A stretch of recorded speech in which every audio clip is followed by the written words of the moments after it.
कोणत्याही प्रकारचा त्रास नसला तरी पुढे सुद्धा कोणत्याही गोष्टीचा त्रास होऊ नये यासाठी 1 ते 2 तास किमान श्री गुरुदेव दत्त नावाचा जप करावा असं म्हणतात। यामुळे आध्यात्मिक प्रगती होण्यास नक्कीच मदत मिळते। म्हणून अधिकाधिक देवतेचं नामस्मरण करावं असं भक्तांच्या अनुभवातून सिद्ध झालंय।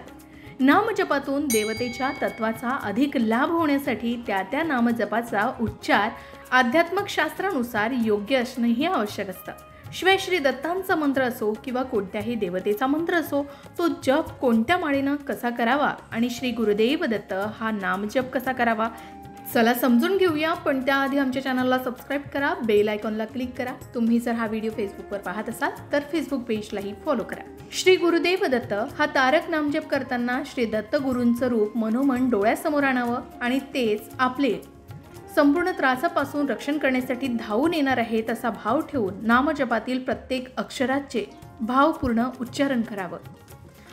या उलट मारक नामजप करताना श्री गुरुदेव दत्त यांतील प्रत्येक अक्षर मारक स्वरात उच्चारावं। यावेळी देवतेच्या नामावर म्हणजे दत्त या शब्दातील द या अक्षरावर अधिक जोर द्यावा।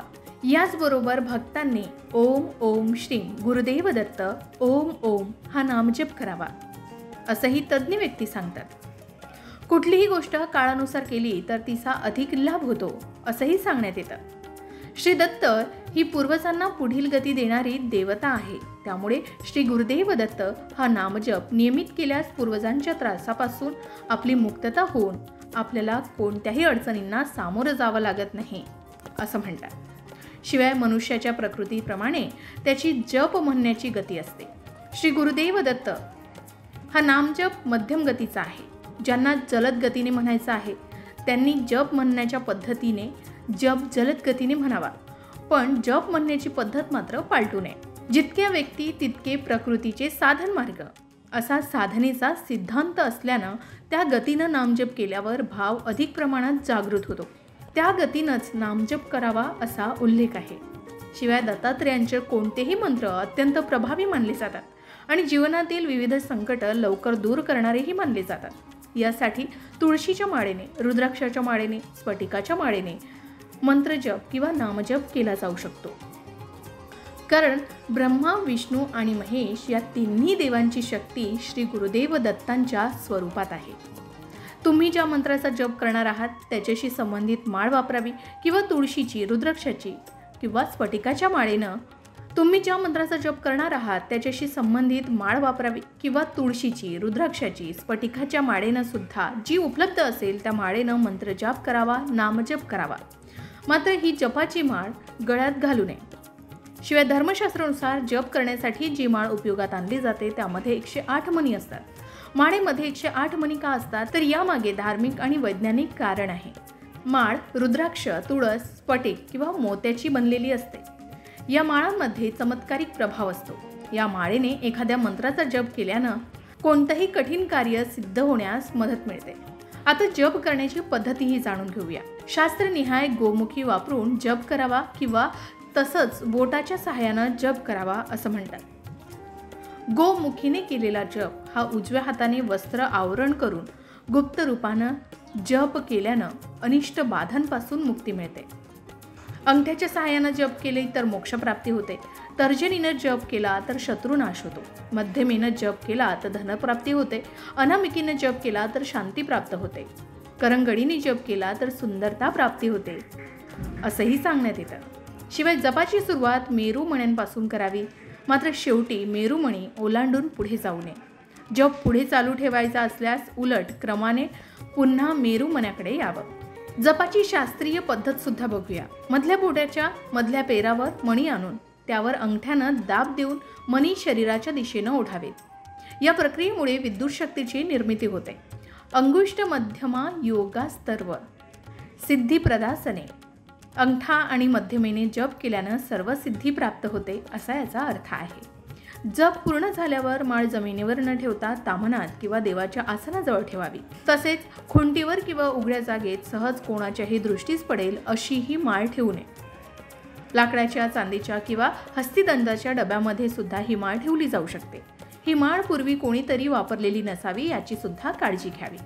आता जप माळेवर जप केल्यानंतर ती माळ कपाळाला लावून प्रथम डाव्या डोळ्याला आणि नंतर उजव्या डोळ्याला तिचा स्पर्श करावा.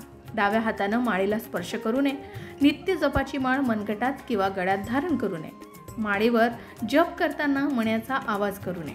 जपाची माळ नेहमी पवित्र ठिकाणीच ठेवावी. आता दत्त नामजपाचे फायदेही बघूया.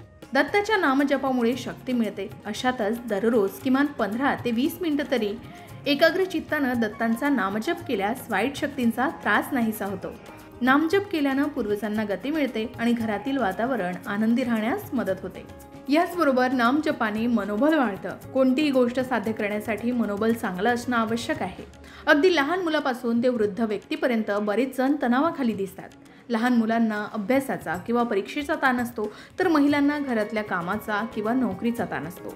नोकरी करणाऱ्यांना त्यांचं काम, वरिष्ठांची नाराजी, पगारवाढ अशा अनेक गोष्टींची चिंता असते. वयोवृद्धांना त्यांच्या शारीरिक व्याधींचा किंवा मुलांच्या भविष्याचा ताण असतो. श्रीमंतांना अधिक पैसे कसे कमवायचे याचीही काळजी असते, तर गरिबांना दैनंदिन जीवन कसं चालवायचं याचीही काळजी असते. जागतिक आरोग्य संघटने म्हणून त्यासाठी नामजप नक्की करावं. नामजपाने मानसिकदृष्ट्याही खूप लाभ मिळतात. नामजपामुळे चित्तावर नामाचा संस्कार होत राहिल्यानं मनाची एकाग्रता वाढते.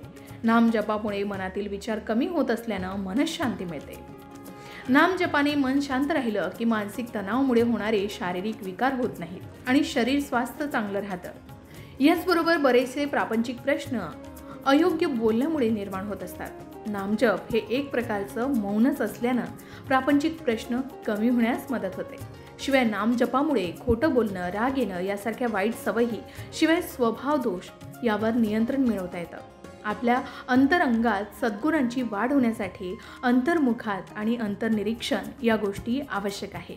म्हणून नामजपानं या दोन्ही गोष्टी वाढवण्यास मदत मिळते. नामजपामुळे रोगाचं स्वरूप प्रकट होण्यापूर्वीच त्याची लक्षणं समजू शकतात. नामजपामुळे आध्यात्मिक ऊर्जा मिळत असल्याने आध्यात्मिक कारण असलेल्या गंभीर शारीरिक व्याधींवरही सहजतेने मात करता येऊ शकते. अनेक शारीरिक व्याधी आणि विकार यांच्यावर नामजप उपयुक्त ठरतो असा भाविकांचा अनुभव आहे. तुम्हालाही असा अनुभव हवा असेल तर नामजपाशिवाय दुसरा मार्ग नाही. श्री दत्तांच्या नामजपाव्यतिरिक्त आपल्या आवडत्या देवतेचा नामजप तरी नक्की करावा. हे आध्यात्मिकदृष्ट्या समजून आले. तुम्ही कोणत्या देवतेचा नामजप करता? याचबरोबर श्री दत्तांचा मंत्रजप कोणत्या माळेने कसा करावा याबद्दल तुम्हालाही ही माहिती होती का? आम्हाला कमेंट करून नक्की सांगा. अशाच प्रकारच्या माहितीपूर्ण व्हिडिओसाठी लोकमत भक्ती चॅनलला नक्की सबस्क्राईब करा आणि बेल आयकॉनला क्लिक करा, म्हणजे आमच्या नवनवीन व्हिडिओचं नोटिफिकेशन तुम्हाला मिळत राहील. तसेच योग्य आध्यात्मिक मार्गदर्शनासाठी लोकमत भक्तीच्या फेसबुक पेज आणि इन्स्टा पेजला लाईक आणि फॉलो करायला विसरू नका.